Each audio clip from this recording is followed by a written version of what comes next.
Esse episódio está sendo patrocinado pela Clínica Odontológica Vera Pimentel e pelo Laboratório de Prótese Valuar. E aí, galera, estamos aqui para mais um episódio do nosso podcast, o Boca Viva, o episódio de número 2. Eu sou a doutora Aline Pimentel, host e sócia desse podcast, e você pode nos seguir nas redes sociais, no YouTube e no Instagram, Boca Viva Podcast, e me seguir também, doutora Aline Pimentel, com mais um L no final. Hoje eu estou aqui de novo com a doutora Gabriela Madeira. Oi, gente, eu acho tão engraçado quando ela fala mais um L no final.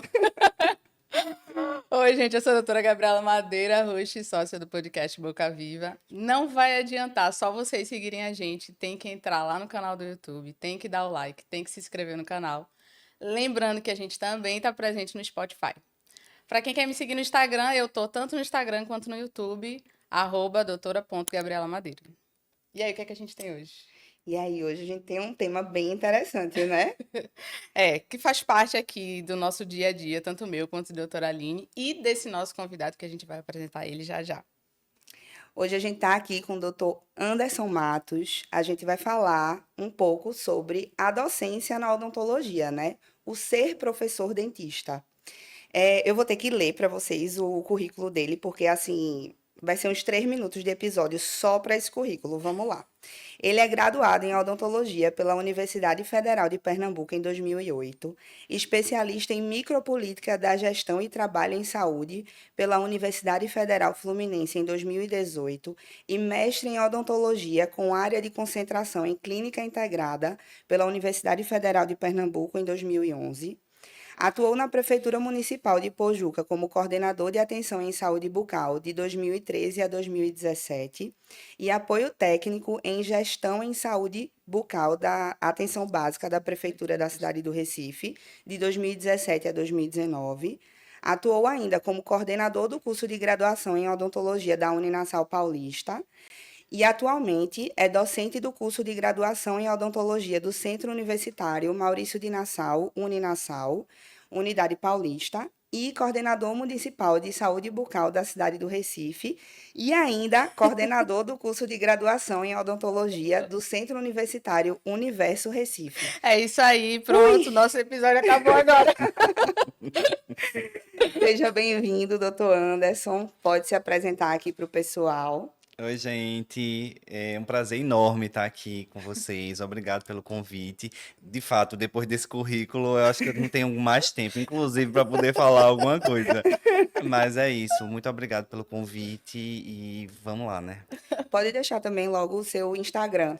Meu Instagram é @prof_anderson_matos, tá? É o único Instagram que eu tenho meu Instagram pessoal, mas as pessoas até tentam seguir, mas esse é um Instagram que eu utilizo para docência, para área de gestão e podem me seguir lá, tá? Também. Então vamos lá. Eu vou, Vai introduzir o assunto, né? vou basear a gente aqui um pouquinho no assunto para a gente poder começar, Certo, certo? vamos nessa. Então, assim, as diretrizes curriculares nacionais dos cursos de graduação de odontologia de 2002, elas pressupõem um perfil curricular profissional que traga, além da formação do professor, do profissional dentista, também o professor dentista, né? Na área da saúde como um geral, a gente já atua muito assim como preceptor de alunos da graduação e tudo. Então, assim, é um direcionamento que essas diretrizes trazem, certo? Então, a gente tem que pensar assim, que esse profissional, ele não vai ser apenas um repassador de conteúdos, né? Ele deve atuar como facilitador do ensino e da aprendizagem, e para isso, ele vai precisar entender o tempo e a sociedade que ele está inserido, né? Não apenas estudar ali a parte técnica da coisa, né? Entender a sociedade como um todo para que ele consiga chegar mais próximo do aluno. Foi Não uma é isso? boa introdução. Obrigada. Mas é porque quando a gente conversou sobre esse tema, né? Como a Aline, de vez em quando eu vou chamar ela de galega, tá? Como a Aline é professora também e eu sou professora também, a gente tentou buscar o nosso dia a dia e a gente achou interessante trazer o tema porque hoje em dia tem muitos alunos que saem da graduação e que vão direto ou fazer um mestrado ou então se tornam um professor de alguma faculdade. E Ou aconteceu com a então gente professor de também. rede social também, né? Calma, que isso é tema para mais depois. Então, a gente fez, não, é um assunto muito pertinente, porque muitos alunos na graduação, às vezes, têm o despertar para se tornar professor, e às vezes o despertar acaba sendo meio, não sendo motivacional de uma forma, boa, mas tendo que fazer isso, né? Tendo que se tornar professor. Aí é pra gente começar, na verdade, a gente quer que você conte a sua história. Queria ser Então professor, não vamos lá, queria ser né? professor. A história começou há muito tempo, como vocês disseram na própria apresentação, né? Em 2008 eu me graduei, mas durante a graduação a gente teve o estímulo, a gente tem um estímulo que é uma das diretrizes curriculares, né? Uma das necessidades dentro das diretrizes curriculares, a gente ter a monitoria, a iniciação científica. Então, quando eu estava lá no meio do curso, lá pelo quinto período, eu me despertei para a monitoria de dentística. Foi a primeira área que eu fiz monitoria e eu achava o máximo a gente poder estar em clínica, estar no laboratório, estar em sala de aula com o aluno e poder compartilhar o conhecimento que a gente tem. Uhum. Eu acho que o primeiro despertar da gente enquanto professor, ele vem daí. E aí eu segui, comecei a fazer iniciação científica. Eu vi o outro lado da docência, que é justamente o da iniciação científica. A gente vai falar mais adiante, falar um pouquinho sobre mestrado e doutorado, a gente vai entender as diferenças, mas eu já tinha certeza de que eu queria fazer o mestrado, né? Já lá no quinto período.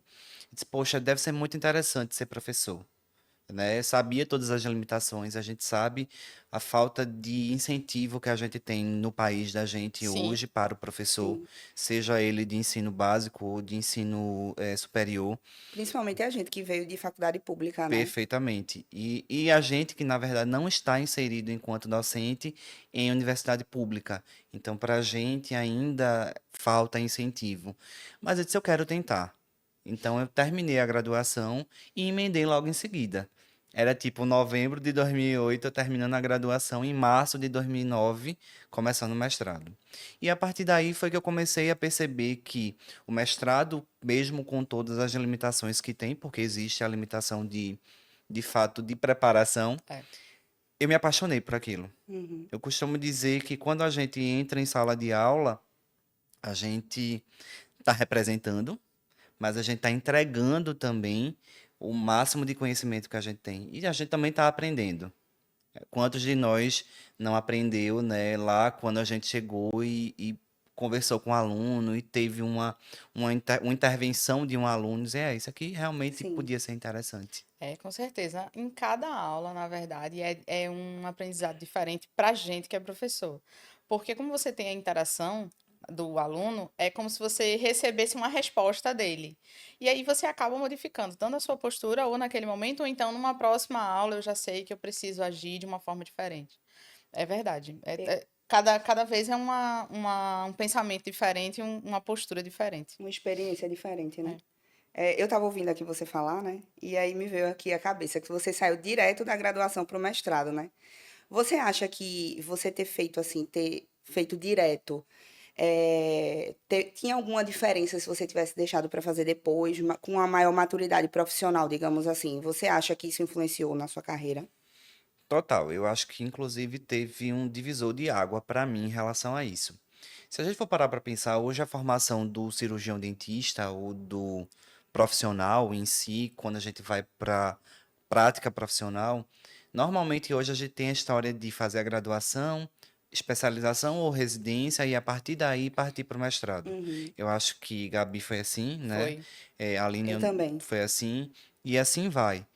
Eu nunca quis fazer residência. Para mim, residência era uma coisa muito distante, porque eu não queria o treinamento em serviço, né? Para quem não conhece, a residência nada mais é do que um treinamento em serviço. É uma especialização em que você tem, sei lá, 60 horas, 80 horas, enfim, dependendo da carga horária daquela residência, o treinamento é efetivamente em serviço. Eu não queria isso.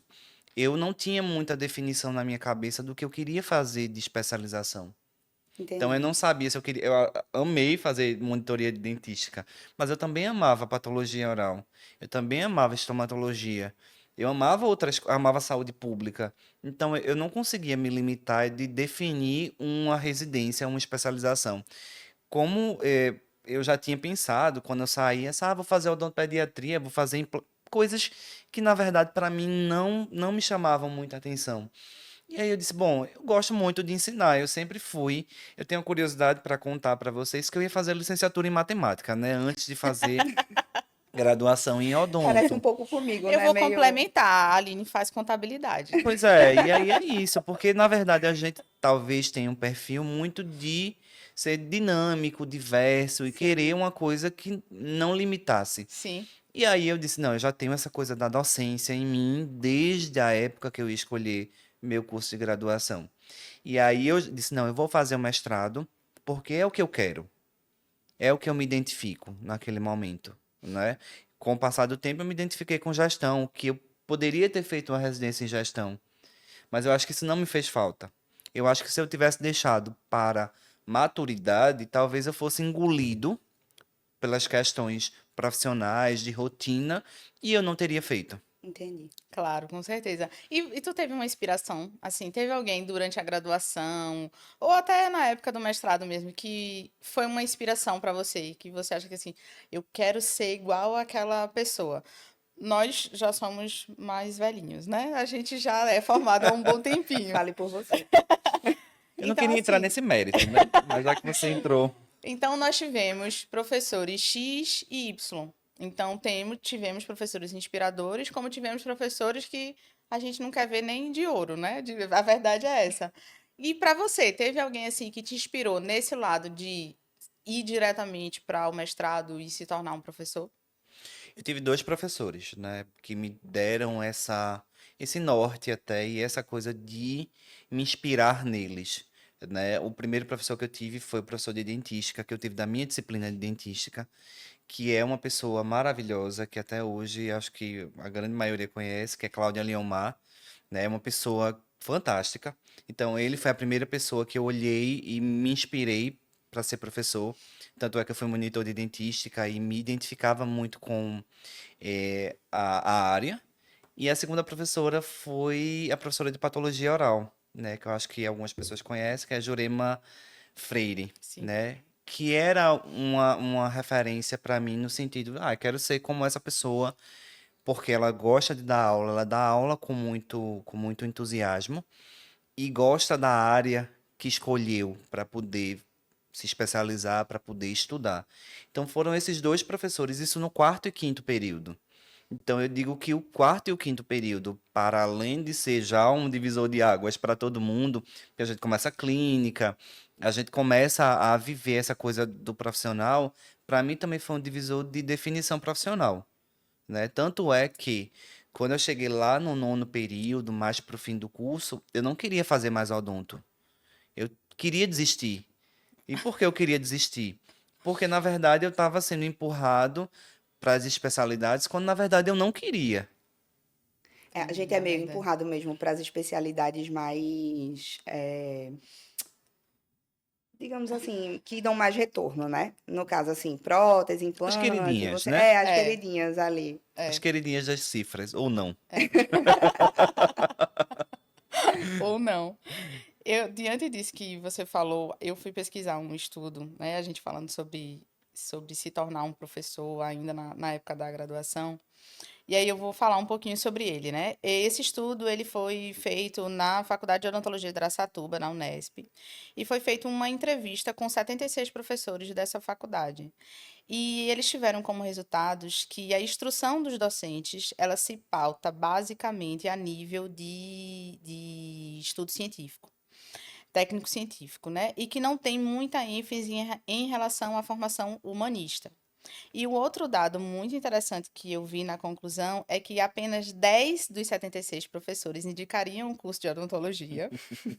Quando você falou que quase desistia, eu digo, é bem isso. E nenhum deles indicaria a carreira de professor universitário.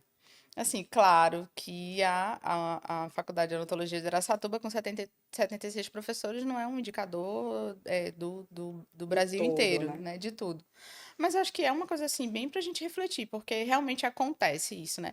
Por isso que logo no início do episódio eu pensei, quando a gente conversou sobre isso, era se hoje em dia a gente tinha isso de querer ser professor realmente, eu também tive a experiência da monitoria, ou se hoje em dia a gente era jogado para ser professor porque tinha que ser professor, porque tinha que ser alguma coisa. Às vezes o próprio mercado, né, te dizia que tu tem que ser professor. Até, assim, o mercado, ele às vezes deixa meio que, para você ter uma certa relevância, você precisa ser professor, né?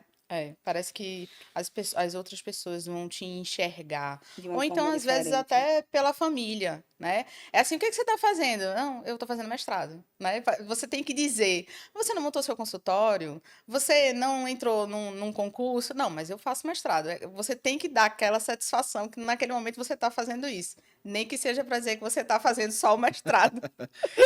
E aí, deixa eu só fazer aproveitando esse teu gancho, Gabi, fazer um paralelo entre o que era o mestrado em 2009 e o que é o mestrado em 2023, né? A gente teve aí um boom, né, dos programas, não um boom dos programas, mas um boom do volume de seleções que a gente tem, né, hoje, atualmente. Logicamente, depois de 4 anos aí de a gente não ter tido a possibilidade de ter recurso de investimento para as universidades públicas, a gente teve dificuldade de manter as pessoas dentro dos programas de pós-graduação sem bolsa, né? Total. Mas a gente teve um período, 4, 5 anos atrás, em que a quantidade de alunos inscritos nas seleções era muito alta. E aí eu me questionava, né? Eu fiz o mestrado por um determinado motivo. Eu queria de fato ser professor.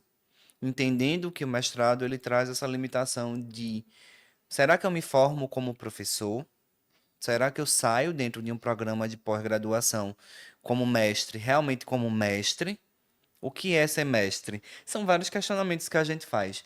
Mas, enfim, só que eu me questionava e me questiono se aquele aluno que está ali na pós-graduação hoje, ele foi fazer o mestrado por essa questão que você falou, de repente não estou fazendo nada, entendam, fazendo nada, Nada. mas é para dar uma resposta, Sim. né? Uma Ex- resposta para a sociedade, uma resposta para a família, para o investimento que foi feito, Uhum. né? Porque é um Que o curso de investimento, odontologia é um curso bem caro, né? pois é, um Mesmo que se investimento faça altíssimo, numa faculdade pública. exatamente. E aí, será que isso não é só uma resposta ou se isso é de fato uma condução da formação da gente? A formação da gente é muito deficiente nesse sentido. A gente é formado muito mais para ser operacional, para ser mecânico, inclusive, né? Total. Que é uma coisa que eu chamo muito a atenção dos meus alunos. Eu disse, gente, a gente não vai ser. Eu vou dizer para vocês, eu ministro a disciplina de dentística. Eu não vou dizer para vocês, eu vou dizer para vocês, aliás, o passo a passo. Mas o passo a passo ele só vai funcionar se o paciente tiver indicação. Então a gente é muito mecanizado, É. né? A gente tem a formação mecanicista, que as diretrizes que a Aline citou no início, elas tentam trazer essa formação humanista, mas a gente tem dificuldade ainda, real. Porque o aluno ele entra na graduação já querendo, eu quero ver dente. Eu quero abrir um dente, eu quero fazer endo, eu quero fazer dentística, eu quero fazer cirurgia. Eu encontro o aluno no terceiro período e disse, eu quero ser cirurgião buco. Ok, mas assim, A gente queria no tem um primeiro chão. período. A minha turma, metade da turma queria fazer A cirurgia. minha Deu também. três cirurgiões bucomaxilar. Mas tem um chão, né? E aí, hoje em dia, eu não acho que e aí é uma percepção minha, muito individual mesmo. Eu não acho que a maioria das pessoas que vão fazer o mestrado hoje, elas fazem por uma questão, por o despertar da docência. Elas fazem por uma resposta mesmo. Sim. É, Elas fazem por uma tentativa de agregar um currículo. Por exemplo, eu sou doutor fulano que tem uma técnica maravilhosa, certo? Não estou falando aqui dos professores de rede social, estou falando dos reais, A entendeu? gente vai ser cancelado. Né? Enfim, cancelado eu já vivo sendo, então isso é o de menos. É, enfim, então a gente pensa que aquele determinado doutor fulano que tem uma técnica bacana, ele precisa do diploma de mestre para poder validar, Uhum. porque fulano é mestre. E eu também faço essa majoração até pro doutorado também. Muitas vezes eu vou pro doutorado pensando nisso, porque você doutor fulano, eu tenho mestrado, doutorado, mas fica o meu questionamento, no que isso vai alterar a tua prática clínica? hum, É. Quando você falou da experiência do mestrado, foi bem parecido assim com o que aconteceu comigo na época da graduação. Eu também, o que me despertou foi a monitoria. Quando eu entrei no mestrado, eu queria fazer mestrado e doutorado rápido, né? Eu queria sair da residência de cirurgia e fazer mestrado e doutorado. Por uma questão de validação também, é óbvio. Mas eu também queria ser professora, eu tinha esse despertar durante a graduação. E aí, quando chegou no mestrado, a gente não tem aquela prática pedagógica. Acaba que o mestrado ele é uma extensão do que a gente veio da graduação, a parte técnico-científica, Perfeito. né? Eu durante o mestrado eu ficava me questionando muito assim, meu Deus, eu não quero ser cientista. Não que o mestrado não tenha a sua validação, como você falou. Hoje em dia, por exemplo, quando eu dou mentorias, quando eu dou cursos VIPs, eu sempre tento trazer a parte científica para os cursos. Eu acho que o mestrado ele me despertou para sempre ter um embasamento científico em qualquer coisa que eu vá falar. Afinal, a ciência é o que traz muitas respostas para a gente, né? Mas durante o mestrado, eu ficava me perguntando, eu disse, meu Deus do céu, eu queria ter aquele aprendizado e eu não tive nenhum tipo de aprendizado com o aluno na minha experiência de mestrado. Eu Contato com o aluno, né? não tive contato com o aluno, eu não tive essa prática, Uhum. assim. Então, eu senti falta disso, né? Essa parte mais pedagógica de ser professor, o entender como é que eu consigo entrar na cabeça do aluno, como é que eu consigo me enfiar ali para que aquele aluno consiga entender o que eu estou passando, não cientificamente, não o que está no livro, mas para ele entender da forma correta, para que ele consiga se tornar um profissional que eu quero que ele se torne, né? Engraçado, Gabi, que eu, assim, a gente fez em instituições diferentes o mestrado e eu tive essa mesma sensação. Que, assim, a sensação que eu tive é que o meu mestrado, ele foi uma continuação da minha especialização, sabe? É. Eu tive duas ou três cadeiras sobre relacionado com pedagogia mesmo assim, sobre como dar aula, oratória, tudo isso. Mas a maior parte do currículo do meu mestrado foi técnico-científica, né? Então, assim, exatamente o questionamento que você fez. Será que a gente sai realmente mestre do mestrado? Ou a gente tem que galgar isso depois, né? É só para vocês pararem para pensar.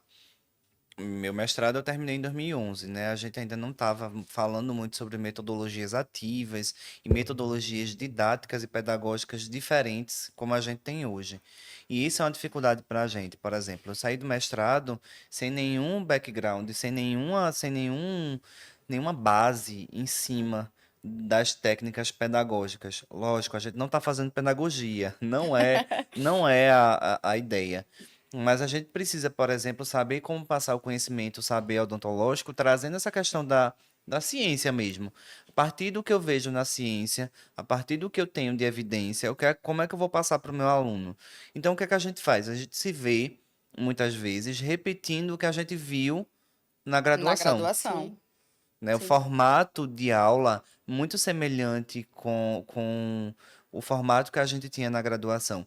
A gente está vivendo um mundo de inteligência artificial. Como é que a gente vai driblar isso? É um questionamento que eu tenho feito, conversado muito com os outros professores.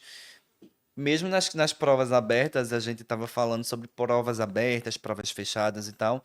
Como fazer com que o aluno ele não consiga responder uma prova minha pelo chat GPT?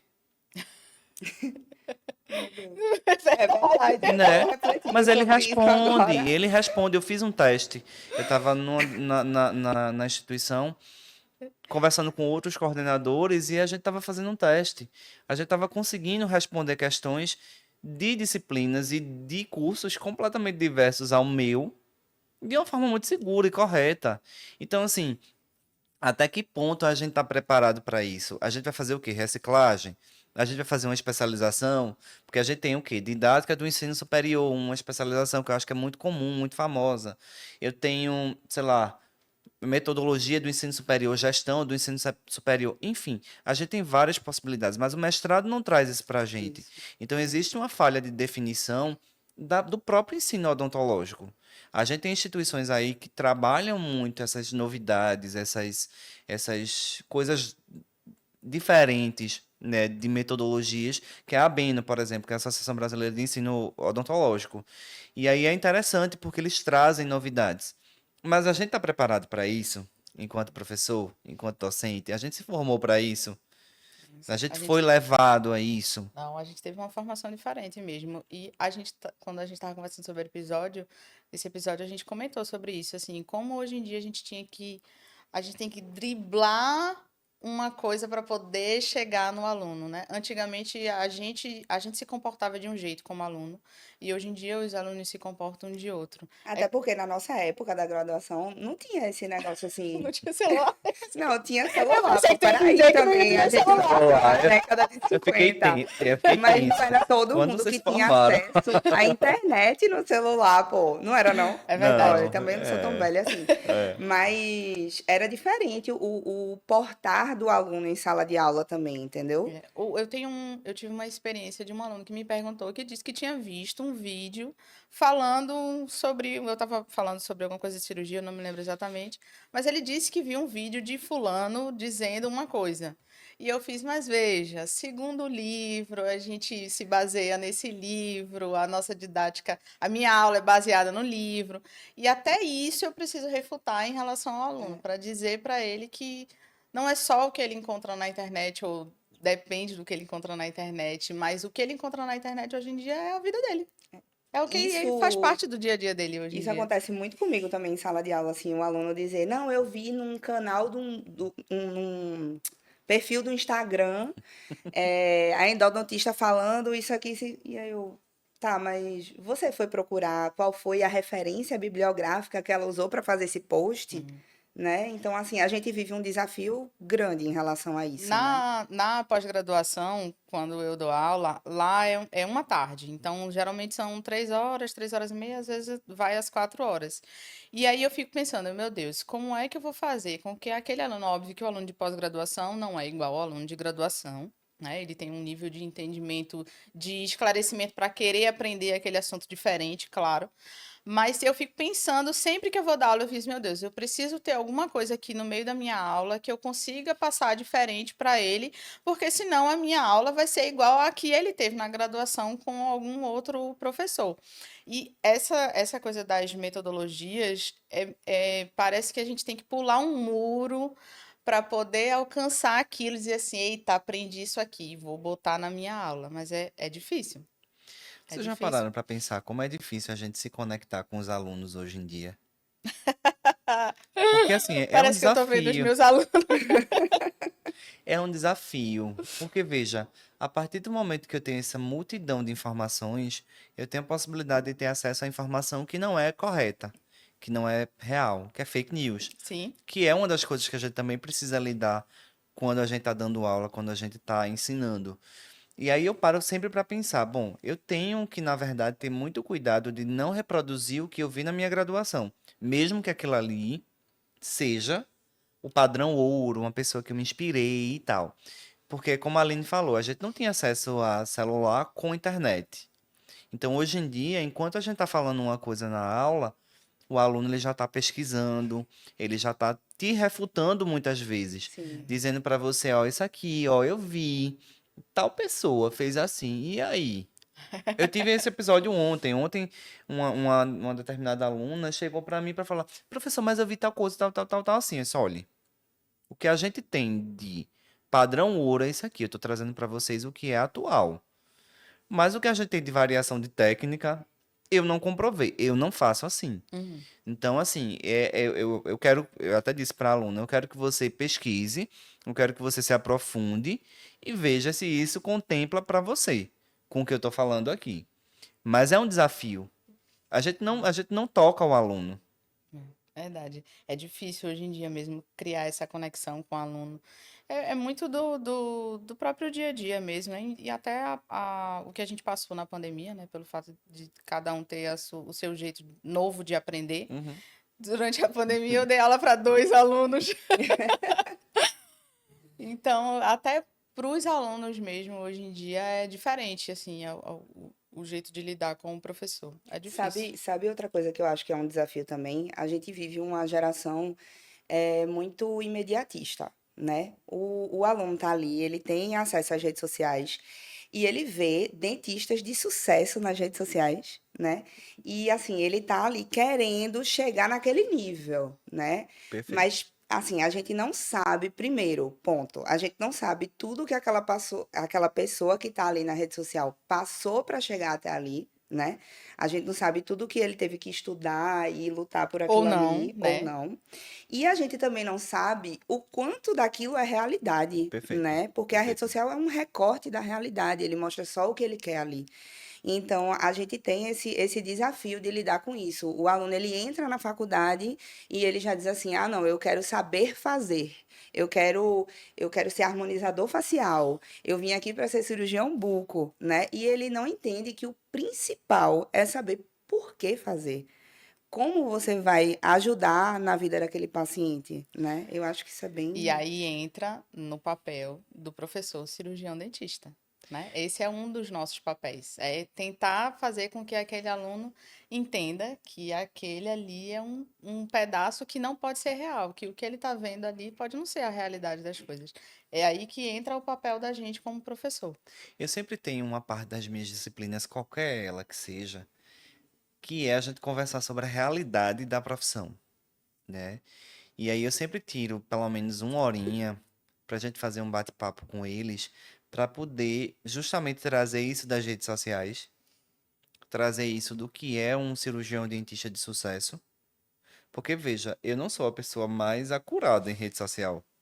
Eu não tenho milhões de seguidores, mas eu me considero uma pessoa bem-sucedida nesse aspecto. Um influenciador, não digital. Pois é, justamente. Mas o que eu trago para eles é para poder dizer assim, ó, vocês não vão me ver postando que eu tô num consultório, aí eu até tiro onda, no consultório de frente para o mar. Vocês não vão me ver fazendo isso, porque isso não é a realidade. Eu tive uma formação muito diferente, inclusive como pessoa mesmo, né, de dizer que o mais importante, a influência mais importante, não estou desmerecendo a influência digital. Digital. Ela é importante, mas ela precisa ser vista com ressalvas. Por exemplo, o que eu vejo na rede social não necessariamente é real.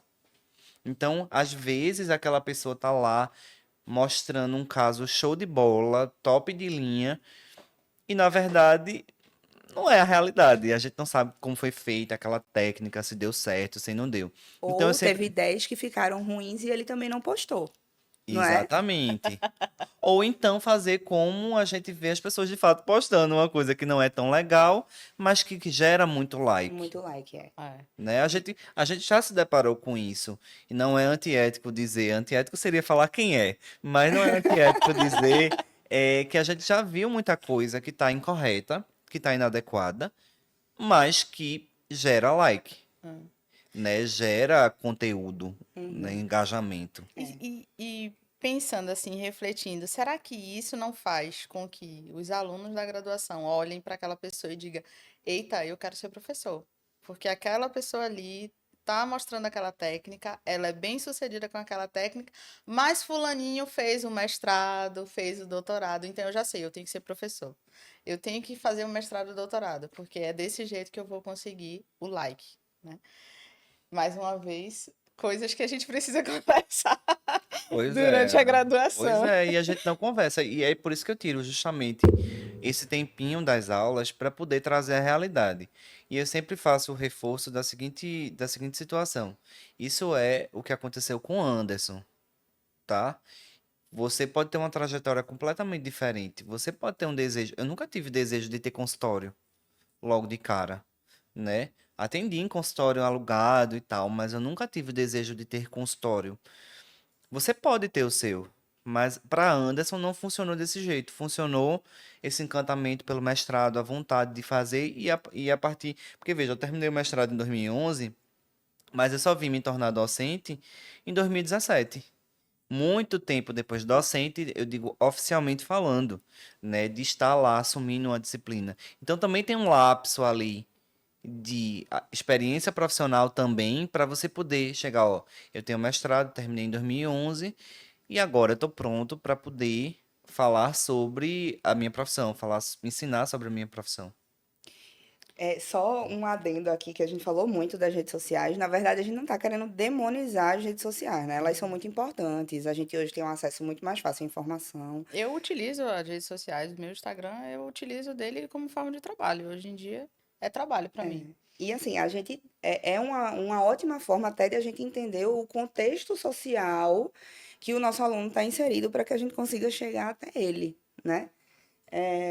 Então, assim, eu queria lhe fazer uma pergunta. Passa. Joga! Ui, Você Joga! acha, ui, que medo, vai. você acha que a gente se inserir, assim, entender esse contexto social do aluno e usar isso a nosso favor? Você acha que o papel do professor, qual é o papel do professor no interesse e desinteresse do aluno? Tá. Eu acho que o papel do professor no interesse e desinteresse do aluno, ele é fundamental. Ele é, assim, a gente precisa, na verdade, entender que, como a gente estava falando anteriormente, a gente às vezes não se conecta com o nosso aluno. Então, quando eu não me conecto com o aluno, gera um próprio desinteresse na hora de dar o conteúdo, na hora de ministrar a aula. Uhum. Então, o aluno, ele sente, eu já fui aluno, sou aluno.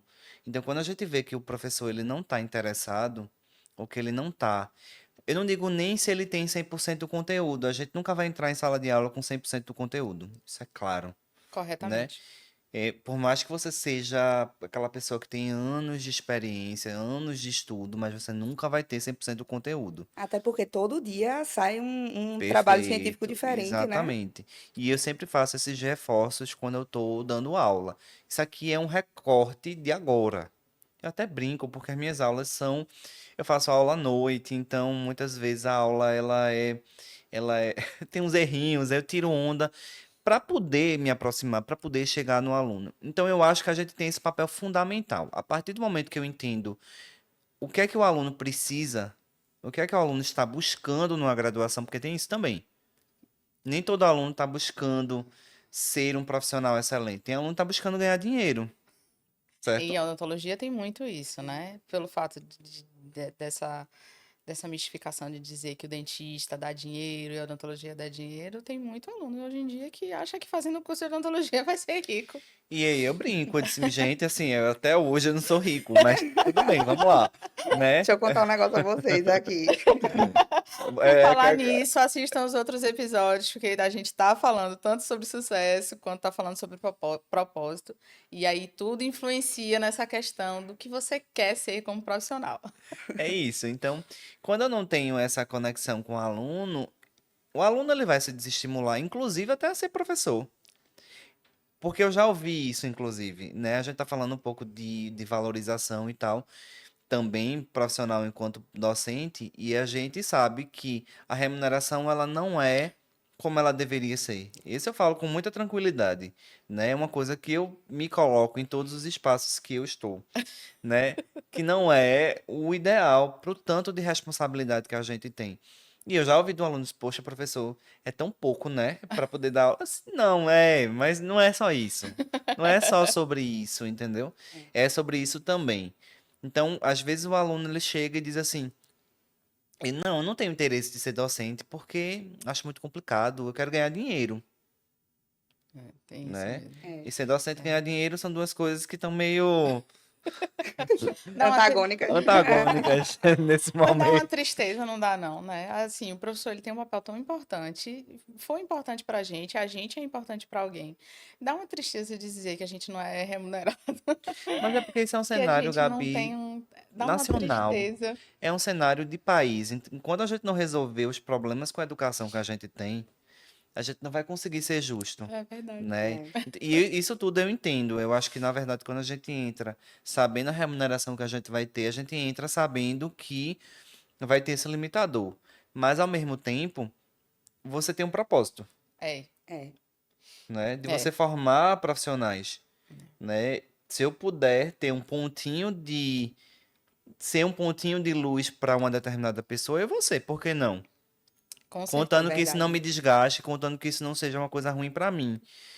Mas se é bom, eu vou ser esse pontinho de luz para a galera, né? Pelo menos trazer um pouco da minha vivência, sabe? De estimular, dizer, ó, vocês não vão ser ricos, mas a gente tem uma vida que pode ser confortável.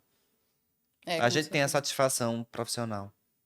Verdade. E dentro dessa questão aí do propósito e tudo, né, que você falou, me veio na cabeça aqui uma conversa que a gente teve sobre dom, né? Sobre o dom de dar aula, sobre o dom de ser professor. A gente tem Pensamentos posições diferentes. antagônicas aqui, mas não vamos falar agora, não. Deixa eu lhe falar primeiro. O que é que você Tá acha? Vamos certo. desempatar aqui. Tá. Você acha que é necessário o dom para dar aula? Então, dom é uma coisa muito, muito, muito, muito extra, né? Eu acho que, na verdade, a gente tem um discurso do dom, porque aí eu vejo esse discurso muito da minha época mesmo, Aí, no sentido me de, chamou de velho agora.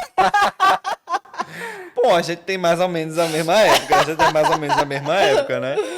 Mas da época que a gente que eu tava me graduando e tal, o dom ele vem muito dessa questão de a gente não precisar de uma formação, né?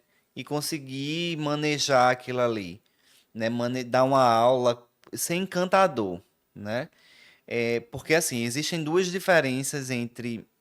E aí eu também não tô demonizando rede social, tá, minha gente? Eu também vou deixar claro isso. Eu uso rede social, amo, mas não tenho paciência para algumas coisas, fato. Por isso que meu Instagram tem pouquíssima coisa, o profissional. E aí vê, quando a gente fala de dom, a gente tem um dom de encantar, que é uma coisa, né? Eu posso levar multidões, mas eu posso entregar pouquíssimo conhecimento, É verdade. certo? É verdade. Isso acontece. Como eu posso, é como um artista, uma pessoa que está se apresentando. Por isso que eu digo, é uma representação. Dar aula, para mim também, eu até brinco, né? Até lá em casa, com meu companheiro, de dizer assim: bom, ele ama teatro, né? Eu disse: dar aula é uma representação. A gente está representando um personagem, né? O Anderson, professor, ele não é o Anderson que senta para tomar um vinho, para tomar uma espuma. É uma pessoa completamente diferente. Porque são critérios diferentes. Então, quando a gente fala de dom, para mim, é muito mais o dom de encantamento, né? Eu consigo encantar, eu consigo ser carismático. É a mesma coisa no consultório. Eu consigo ter um dom de captar pacientes, de ter pacientes para mim. Eu tinha muito isso no consultório, modéstia à parte. Vinha muito paciente porque o paciente gostava de conversar. Eu gosto de conversar, eu gosto de rir, gosto de brincar. E aí o paciente vinha para mim justamente por se sentir relaxado e dizer, não, esse doutor é muito tranquilo. Mas eu fazia as coisas que eram incômodas às vezes para o paciente. Mas enfim, então eu acho que o dom ele é muito mais aí. O docente em si, eu acho que ele é muito técnica. Ele precisa ter técnica. O problema hoje, Gabi e Aline, é que a gente não tem uma formação muito clara disso. É verdade. É. Eu entrei como docente no mestrado e me tornei docente pelo carisma que eu tenho. Que eu Pelo acho que eu dom. tenho. Bom, Então, Pelo no enfim, final dom. vamos das lá. contas, foi dom. É, tá É vendo? isso. Mas depois eu acabei me capacitando para poder entender qual era a técnica do negócio. Porque o dom ele não vai se sustentar para sempre. Ah, com certeza não. Ele É o é só o carisma. primeiro passo, assim. Ele vai chamar a atenção. Ele é a complementação, na verdade, Eu né? acho, eu acho que é uma coisa mista. Foi mais ou menos o que eu falei. Assim, na minha opinião, eu acho que a gente tem realmente habilidades naturais, todo mundo tem a sua habilidade natural. Mas o que a gente desenvolve é o que a gente vai focar, né? O que você vai focar, você vai desenvolver. Então, você tem que estudar, se capacitar, se habilitar para isso. E você pode ter um dom natural, uma habilidade natural, mas se você não focar naquilo, você não vai desenvolver. E aí não adiantou de nada aquele dom, né? Eu sinto que eu tinha assim um dom para exatas, sabe? E eu nunca foquei nesse dom, então ele não se materializou como algo que eu pudesse desenvolver, Sim, entendeu? Então, para sim. mim, assim, existe uma questão da habilidade natural, certo? Mas ela não vai ser determinante. A minha opinião é essa. Aquilo que você foca é o que cresce. Eu não posso discordar disso, mas é porque é como o Anderson falou. Eu acho que o professor, ele tem o professor mesmo, ele tem uma aptidão diferente para chegar no aluno, para entrar dentro do aluno e dizer assim, aprenda desse jeito, né? Eu acho que tem uma diferença. Tem uma outra questão que a gente estava falando, voltando aqui para o nosso assunto. Você acha que o jeito que a gente é professor para o aluno impacta na população atendida? Você acha que a população é mais assistida, menos assistida por conta do papel do professor? Impacta. Eu acho assim que se a gente tiver uma formação, eu sou, por exemplo, um docente que sou extremamente mecanicista, o meu aluno ele vai sair mecanicista. Ele não vai prestar atenção no aluno, no usuário, na população. Eu tenho alguns episódios, por exemplo, de clínica mesmo, que assim, eu sou muito rígido, no bom sentido, de pegar e mostrar para o aluno que, por exemplo, ele vai precisar, de fato, olhar para o paciente como um todo. Eu até brinco com os meninos quando eu estou em clínica para dizer assim, ó, o paciente ele não é uma ficha, E nenhum dente, né? nenhum dente. Uma Ó, Gabi dente, adora essa você frase. Hoje eu vou volta, salvar dentes. né? Odeio. Volta lá, pergunta o que é que o paciente tem de expectativa do tratamento. Total. Então eu acho, eu me Total considero um isso. docente nesse sentido, por ter uma formação também em saúde pública e trabalhar muito no SUS, que aí é um outro contexto, é uma outra necessidade, é uma outra percepção de assistência, né? Eu sempre trago para o aluno muito isso. Ó, o paciente ele vai chegar na sua clínica, no seu consultório, com expectativa X. Converse, entenda o que é. Tem paciente que vai chegar no seu consultório querendo a faceta de todos os dentes, sem necessidade. Não é pelo dinheiro. Ah, ótimo, faceta, vou conseguir aplicar um preço melhor e etc. Mas é isso que ele quer. Então, o docente, ele vai, na verdade, é como se fosse quase uma transferência. Se eu sou um profissional mecanicista e sou docente mecanicista, o meu Meu aluno, ele vai sair aluno. mecanicista. É, Que eu acho, por exemplo, é o total. desafio na cirurgia, É, né? É o desafio na endo com certeza. também. É. Porque Por- muitas vezes é a técnica, a gente se atenta na técnica. Qual é, eu não vou falar de endo não, porque eu não conheço muito, porque não faço endo há pelo menos 10 anos. Mas a lima tal, que tem as limas rotatórias hoje em dia, que é uma coisa chique, né? Que a minha era manual mesmo. A lima rotatória, eu vou usar a lima rotatória, tá? Vou usar motor, tá? Vou usar microscópio, porque tem isso também, né?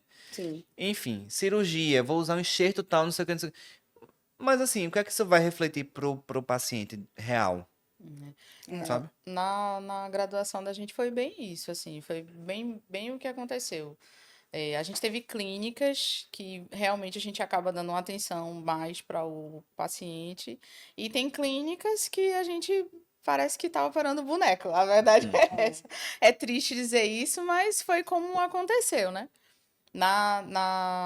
Quando eu me tornei professora e fui para a clínica com um aluno, eu tentava fazer isso, assim, eu tentava fugir disso para que o aluno conseguisse entender o que fez aquele paciente chegar ali para remover o dente.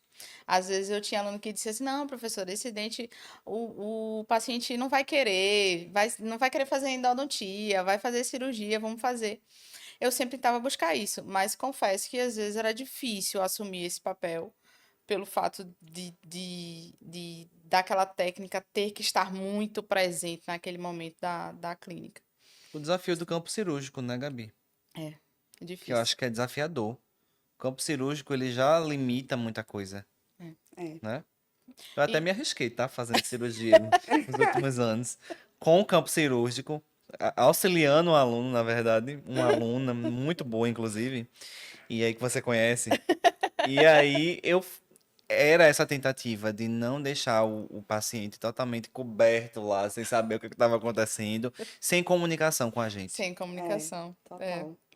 Se fosse para você definir, assim, você como coordenador, como é que você acha que seria o perfil de um aluno que sai da graduação e que deseja ser professor, assim, o que é que ele teria que fazer para se tornar um professor mais humanitário, que entendesse mais o paciente, que tivesse uma pedagogia diferente em relação a se tornar professor, a se tornar um cirurgião dentista professor, porque hoje em dia também a maioria dos professores atendem em clínica, né? Sim. Como é que a gente pode definir, assim, esse aluno que está saindo? O que é que a gente pode dizer para esse aluno? O que é que ele precisa fazer?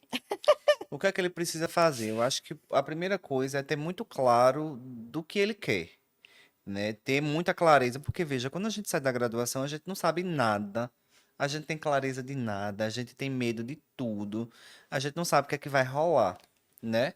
E aí a gente fica morrendo de medo. Mas se o aluno ele tem a clareza do que ele quer, o caminho primeiro é fazer de fato o mestrado. E a partir desse momento que fizer o mestrado, é tentar entender que vai precisar de formação complementar. Que o mestrado ele não vai te dar toda a formação que você precisa para ser docente. Hum. Terceira coisa, ter esse contato com o aluno, seja tanto na graduação como monitor, né, de alunos que são mais jovens no curso e você que está mais maduro, você ter esse contato e quando sair também da graduação, mesmo no mestrado, ter esse contínuo contato, né? Vou ali fazer estágio docência, que é muito mais comum para o doutorado e menos para o Pro mestrado, mestrado. mas fazer o estágio docência, se inserir dentro de disciplinas que você tem afinidade, para você ver como é A vivência, né? a vivência. Quando você acabou de sair da graduação e você vai para a graduação, você vê que o pensamento é muito semelhante ao que você tem a sua turma, a você mesmo. Quando você já passa muito tempo, por exemplo, sou cirurgião dentista hoje, quero ser docente, o que é que eu vou fazer? Depois que eu saí da graduação, muito tempo. Vou fazer o mestrado, mas eu preciso voltar para entender qual é o cenário hoje. É, Porque o cenário é é diferente. diferente. Cenário 13 anos, que é quando eu me graduei, 15 anos quando eu me graduei, é porque eu já perdi as contas, tá? Tentando tirar uns Tentando aninhos lembrar aí. Tirar os aninhos, né? Bom, 15 anos é completamente diferente. Então eu acho que é isso. O caminho é esse. Mas o caminho principal é você saber o que você quer. Ter a certeza. Não é fazer mestrado por uma demanda. É fazer mestrado porque você de fato quer ser docente, porque você acha que a formação é válida para você.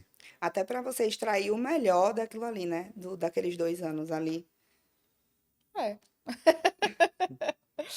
Bom, a gente mais ou menos está chegando ao fim, assim, Ah, das que nossas pena. conversas.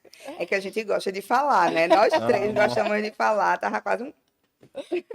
Eu acho que foi muito bom, assim, esse episódio, porque muitos alunos pensam em fazer, né, o mestrado e às vezes não identificam o porquê do motivo de fazer o mestrado ou o porquê do motivo de se tornar um professor. A gente tem as experiências da graduação, infelizmente nem todos os alunos têm as experiências como a gente pôde ter de monitoria, das próprias iniciações científicas, né? Projetos de extensão que acaba fazendo você ir para a Perfeito. sociedade, né? Diferente. Infelizmente, nem todos os alunos têm esse acesso, mas eu acho que foi muito bom, assim, esse episódio, a gente dar uma visão para esse aluno que está escutando a gente, para essa pessoa que se formou e que não sabe se faz um mestrado, se não faz, está no consultório. E eu acho que também o ponto que a gente falou bastante aqui é entender realmente o papel do professor, né? Hoje em dia a gente tem todo mundo querendo ser professor. Parece que virou moda agora ser professor. Todo mundo quer ser. Principalmente na odontologia, né? Eu Principalmente na vejo muito odontologia. isso. Muito, muito, assim. Eu quero ser professor. Ele primeiro quer ser o professor e depois é que ele busca o caminho. É. Então, eu acho que foi muito bom, assim, que a gente pôde dar um beliscão em algumas coisas e conversar sobre tudo, né? Com certeza. E a gente vai continuar essa discussão também nas redes sociais depois, né? Mas a gente queria que você deixasse uma mensagem final aqui para os nossos ouvintes. Tá, vamos lá, gente. É uma mensagem final. Tem isso, né? Você tem que finalizar. Lembrando que a Mas nossa audiência, assim, é para todo mundo. É professor, é aluno da graduação, aluno que já se formou, é aquele profissional dentista raiz já há muito tempo, que está no consultório e que talvez queira fazer uma outra coisa. É para todo mundo aqui. A boca viva é para todo mundo. tá. A mensagem que eu podia deixar é a seguinte: é o que eu acho que a gente precisa ter um despertar na vida, tanto profissional como pessoal da gente, do que a gente de fato quer fazer. O que a gente faz com vontade é trabalho, mas é prazeroso. Então eu acho que a gente precisa começar a descobrir o que a gente tem de maior afinidade, de maior vontade, para poder, de fato, executar da melhor forma, seja como professor, seja como cirurgião dentista, seja como gestor, qualquer coisa da vida, né? Então eu acho que é muito mais descobrir o que é que você tem vontade de fazer. Ah, eu ia dizer, prof, né? Porque realmente é porque, como eu me chamo. Prof, mas eu não quero, não sei o que fazer. Mas ainda assim, nessa multidão de possibilidades que você não sabe o que fazer, você vai encontrar alguma coisa que lhe mova. Se você achar essa fagulha que lhe move, você vai até o fim. Eu achei isso quando eu comecei a fazer o mestrado. Eu achei isso quando eu comecei a ser gestor. Achei isso quando eu comecei a ser coordenador de curso. E a partir daí a gente vai. As coisas se abrem, as portas se abrem. Arrasou. Uau! Não sei nem o que Fechamos falar bem. depois disso. Tá ótimo, a gente já fechou muito bem. A gente já pode partir para o próximo episódio. Antes da gente fechar o episódio, doutora Aline sempre traz aqui uma indicação de um livro. A gente sempre tem essa parte durante o nosso episódio. A Aline é uma leitora, Eu também sou. diferente de mim. Então, ela sempre vai, todo episódio, ela sempre traz alguma sugestão de leitura. Inclusive, quem quiser saber sobre esses livros que estão nos episódios, tem no link lá do nosso Instagram. É só ter acesso e vai conseguir ler todos os livros que estão lá para cada episódio. Falo de hoje. Já vou indicar o terceiro aqui. Doutora Gabriela não leu nenhum ainda. Não façam isso. Ai, meu Deus do céu. Hoje eu trouxe esse livro aqui. Ele é o Comece pelo Porquê, né? É muito sobre o que Anderson falou, sobre a questão do propósito mesmo, que eu acho que está muito realmente ligado à carreira de ser professor, né? Esse livro, ele traz muitos insights sobre isso, como você ter um senso de propósito realmente vai direcionar o teu caminho, né? E ele também traz muitos insights sobre liderança, que querendo ou não, o professor também é um líder, né? Sim. Então, assim, ele virou uma chavinha para mim. Quem lê e não fizer como a doutora Gabriela vai gostar.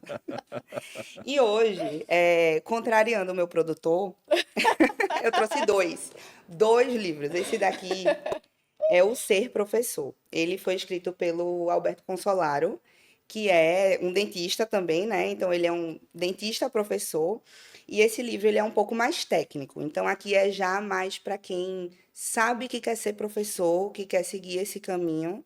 É um livro muito interessante, assim, para quem quer começar realmente na docência, ele já ajuda, assim, muito na parte técnica mesmo, de montar a aula, tudo isso. É muito interessante. E aí eu vou deixar uma frase aqui para reflexão. Esse episódio eu não tinha trazido nenhuma frase ainda, não foi? É bem curtinha. Quem quiser se curar da ignorância, precisa confessá-la. Michel de Montaigne. Reflitam aí sobre isso, foi bem profunda. Foi, mas fechou bem. Obrigada. Bom, Anderson, a gente quer agradecer você, chefe, sempre chefe. A gente quer agradecer você pela presença. Com certeza a gente vai ter outros episódios. A gente espera que você esteja aqui em outros episódios, conversando sobre outras coisas. Esse não podia ser diferente. Quando a gente pensou nesse tema, eu disse: já sei, tem que ser Anderson. Então a gente vai ter outros episódios, vão ter outros momentos para a gente conversar. A gente espera que você venha também. E ficou um gostinho de quero mais, né? Ficou legal, né? Algum aviso? Só para vocês seguirem a gente lá nas redes sociais, no Instagram, @BocaVivaPodcast, e se inscrever no canal do YouTube, dar o like, isso ajuda muito a gente. Pois é, todo mundo acha que só seguir a gente no Instagram, no YouTube, ver o episódio é o suficiente, mas não é. Tem que se inscrever no canal, tem que dar o like, tem que responder as caixinhas de perguntas. Tem que interagir, minha gente. E deixar o que vocês querem ver aqui nos próximos episódios lá nos comentários, né, Gabi? Com certeza. Isso faz total diferença pra gente quando a gente tá montando os episódios. Então sempre vem uma sugestão, isso é bom, porque no próximo episódio a gente já coloca essa sugestão. E eu acho que é isso, E né? é isso, minha gente. Obrigada. Até a próxima. Até o próximo episódio.